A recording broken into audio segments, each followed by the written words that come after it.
Hello दोस्तों, आप सभी का स्वागत है आपके अपने YouTube channel Jaipur education board में। आज हम राजस्थान भूगोल से संबंधित 10 इंपॉर्टेंट क्वेश्चन लेकर आए हैं, जिसकी संपूर्ण व्याख्या सहित हम हल करेंगे। तो चलिए शुरू करते हैं। फर्स्ट है, राजस्थान के संभागों का वह समूह जिसका क्षेत्रफल 5000 वर्ग किमी से ज्यादा है। तो राजस्थान के कौन से संभाग है जिनका क्या है क्षेत्रफल 50,000 वर्ग किमी से क्या है अधिक है। तो कौन से है? जोधपुर और बीकानेर। कौन से हैं? जोधपुर व बीकानेर का क्या है 50,000 से अधिक क्षेत्रफल है। तो देखते हैं किसका कितना क्षेत्रफल है।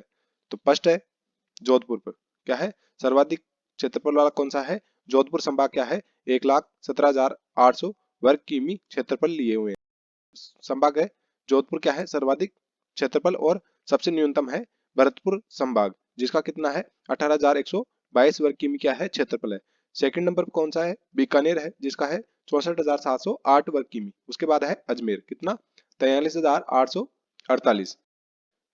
तो फर्स्ट पर कौन सा है जिनका 50,000 से अधिक है? तो कौन से है? जोधपुर व बीकानेर का क्या है 50,000 से अधिक वर्ग किमी क्षेत्रफल है। तो नेक्स्ट है,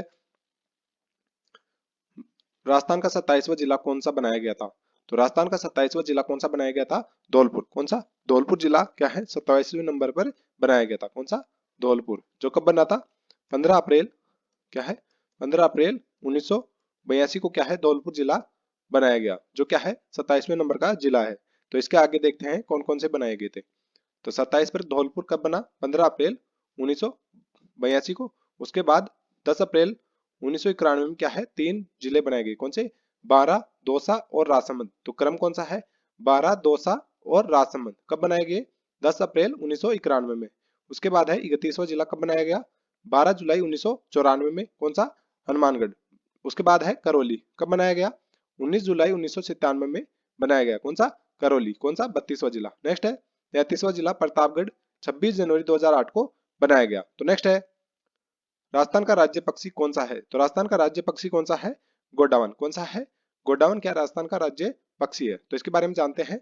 इसे 1981 में क्या है राज्य पक्षी घोषित किया गया। इसका वैज्ञानिक नाम क्या है? कोरियोटिस नाइग्रिसेप क्या है इसका वैज्ञानिक नाम है किसका? गोडावन का। इसे सामान्य भाषा में क्या है? माल मोरडी। अंग्रेजी में क्या कहते हैं? Great Indian bustard. और हिंदी में सोहन चिड़िया या हुकना या गुदनमेर के नाम से प्रसिद्ध है। ये क्या है? शर्मीले स्वभाव का और एकांत में रहने वाला क्या है पक्षी है। गोडावन कहाँ पाया जाता है? राष्ट्रीय मरुद्यान जैसलमेर, सौकलिया, अजमेर और सोरसेन बारा में क्या है गोडावन पक्षी पाया जाता है। कहाँ? राष्ट्रीय मरुद्यान जैसलमेर, सौकलिया, अजमेर और सोरसेन बारा में क्या है पाया जाता है। ये क्या है मूलतः अफ्रीका का पक्षी है। यह आकार में क्या है बहुत बड़ा और भारी होता है, जो क्या है वृक्षों पर नहीं बैठ पाता है, इसलिए क्या है ये जल के निकट घास में घोंसला बनाकर रहता है। तो नेक्स्ट क्वेश्चन है, राजस्थान का कल्प वृक्ष है। तो राजस्थान का कल्प वृक्ष कौन सा है? खेजड़ी। खेजड़ी क्या है राजस्थान का कल्प वृक्ष है। तो इसके बारे में जानते हैं। इसे क्या है 31 अक्टूबर 1983 में क्या है राज्य वृक्ष घोषित किया गया। इसे क्या कहा जाता है? रेगिस्तान का कल्प वृक्ष या राजस्थान का गौरव भी कहा जाता है। इसे धार्मिक ग्रंथों में क्या है समी कहा गया है। इसका वैज्ञानिक नाम क्या है? इसका वैज्ञानिक नाम है प्रोसोपिस सिनेरेरिया। क्या है इसका वैज्ञानिक नाम है? राजस्थानी भाषा में इसे सीमलो कहा जाता है और स्थानीय भाषा में क्या कहा जाता है? इसे जाटी कहा जाता है। इसकी पत्तियों को चारे के स्थानीय भाषा में क्या कहते हैं? लूम कहा जाता है। इसकी फली को क्या है सांगरी कहा जाता है, जिसे क्या है सब्जी बनाई जाती है। इसकी सूखी फलियों को क्या कहा जाता है? खोखा कहा जाता है। ये क्या है इसकी पूजा क्या है विजयदशमी दशहरे के अवसर क्या है इसकी पूजा की जाती है। तो नेक्स्ट है, राजस्थान स्थित थार का मरुस्थल किसका अवशेष माना जाता है? तो राजस्थान में स्थित थार मरुस्थल किसका अवशेष माना जाता है? तैतीस सागर का अवशेष माना जाता है। किसका? तैतीस सागर का अवशेष माना जाता है। तो इसके बारे में जानते हैं। तो थार का रेगिस्तान पूर्वी मैदानी भाग किसी समय क्या है तैतीस महासागर के भाग थे। तैतीस सागर के अवशेष किस रूप में राजस्थान में आज भी है? तो कौन कौन से हैं? सांबर, डीडवाना, पचपदरा आदि खारे पानी की झीलें क्या है 33 सागर के अवशेष माने जाते हैं।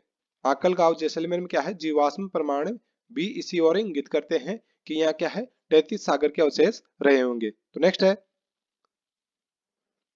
राजस्थान में स्थित थार मरुस्थल में कौन सा बालू का स्तूप का प्रकार नहीं है? तो कौन सा नहीं है? पेरापोलिक, तारा और बरखान क्या है बालू का स्तूप है। तो घोराउंड नहीं है। तो नेक्स्ट है, इसके बारे में जानते हैं। बालू का स्तूप मुक्त मरुस्थलीय प्रदेश, सर्वाधिक बालू का स्तूप कहाँ पाए जाते हैं? जैसलमेर में। सभी प्रकार के कहाँ पाए जाते हैं? जोधपुर में। बरखान जिसे क्या है बरछान या अर्धचंद्राकार बालू का स्तूप भी कहा जाता है। अनुदैर्ध्य पवनानुवर्ती और रेखीय बालू का स्तूप भी पाए जाते हैं। पैराबोलिक बालू का स्तूप पाए जाते हैं। अनुप्रस्थ बालू का स्तूप किसे कहते हैं? इसकी ऊंचाई क्या है? 10 से 40 मीटर। स्तूपों के मध्य दूरी क्या है? 100 से 500 मीटर की क्या है इनकी मध्य दूरी होती है। ये पवनों की दिशा में समकोण पर बनने वाले स्तूप होते हैं। ये बीकानेर, हनुमानगढ़ के रावतसर और गंगानगर के सूरतगढ़, चूरू, झुंझुनू जिलों में पाए जाते हैं। कहाँ पाए जाते हैं? बीकानेर, हनुमानगढ़ के कौन से? रावतसर में, गंगानगर के सूरतगढ़, चूरू, झुंझुनू जिलों में क्या है? अनुप्रस्थ बालू का स्तूप पाए जाते हैं। ये क्या है? पवन की दिशा में समकोण पर बनते हैं। नेक्स्ट है तारा बालू का स्तूप। ये क्या है? हममादा के चारों ओर पाई जाने वाली बालू का स्तूप को क्या है? तारानुमा बालू का स्तूप कहा जाता है।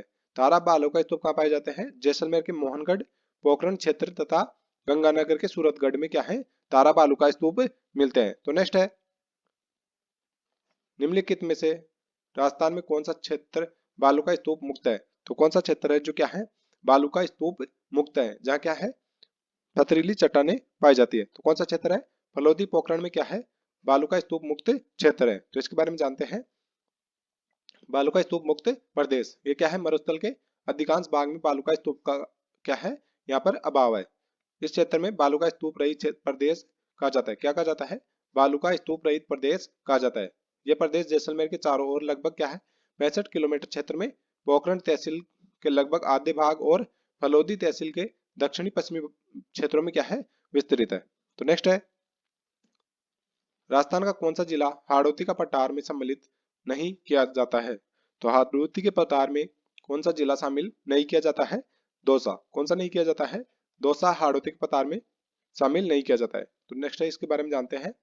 हाड़ौती पठार दक्षिणी पूर्वी राजस्थान के कोटा, बूंदी, बारां, झालावाड़ और बांसवाड़ा जिले में क्या है हाड़ौती पठार है। तो हाड़ौती पठार के 3 क्या है गौण भाग है। अर्धचंद्राकार पहाड़ी जो कहाँ है बूंदी हिल्स, मुकुंदरा हिल्स, कोटा, झालावाड़ में पाई जाती है। इसके बाद है साबाद उच्च भूमि जो कहाँ पाई जाती है? बारां में पाई जाती है। जिसे क्या है घोड़े की नाल जैसी पहाड़ियां पाई जाती है। किसमें? साबाद उच्च भूमि में। डग गंगदर उच्च भूमि जो कहाँ पाई जाती है? झालावाड़ में पाई जाती है। तो नेक्स्ट है राजस्थान में वृत्त सीमांत भ्रंश फैला है के सहारे। तो किसके सहारे क्या है वृत्त सीमांत भ्रंश फैला है? द ग्रेट बाउंड्री फॉल्ट कहाँ फैला हुआ है? बूंदी सवाई माधोपुर की पहाड़ियों के मध्य फैला हुआ है। कौन सा? The great boundary fault. तो नेक्स्ट है राजस्थान के दक्षिणी पूर्वी भाग में विशाल सीमा भ्रंश जिसे क्या कहा जाता है? द ग्रेट बाउंड्री फॉल्ट गुजरता है। यह भ्रंश चित्तौड़ के बेंगू, उत्तरी कोटा के स्पष्ट दृष्टिगत होता है। क्या है? उत्तरी कोटा में क्या है स्पष्ट रूप से दृष्टिगत होता है। सवाई माधोपुर और धौलपुर जिले इसे देखा जा सकता है। कहाँ देखा जा सकता है? सवाई माधोपुर और धौलपुर में भी देखा जा सकता है। उससे पहले चित्तौड़ के बेंगू और उत्तरी कोटा में देखा जाता है। तो नेक्स्ट है कुंभलगढ़ और गोगुंदा के बीच पठार स्थित है। तो कुंभलगढ़ और गोगुंदा के मध्य कौन सा पठार स्थित है? भोराट का पठार स्थित है। कौन सा? भोराट का पठार कुंभलगढ़ और गोगुंदा के मध्य स्थित है। तो नेक्स्ट है बोराट के पठार में गोगुंदा, धारियाबाद, ईसरवाल, कुंभलगढ़ तहसील का क्षेत्र आता है। कौन सा आता है? गोगुंदा, धारियाबाद, ईसवाल, कुंभलगढ़ तहसील का क्षेत्र क्या है बोराट के पठार में आता है। किसमें? बोराट के पठार में आता है। नेक्स्ट है उदयपुर के उत्तरी पश्चिमी में कुंभलगढ़ और गोगुंदा के बीच स्थित पठार स्थानीय भाषा में क्या कहलाता है? बोराट के पठार के नाम से जाना जाता है। तो मिलते हैं नेक्स्ट वीडियो में, तब तक के लिए धन्यवाद। वीडियो को लाइक करें, शेयर करें और चैनल को सब्सक्राइब जरूर करें।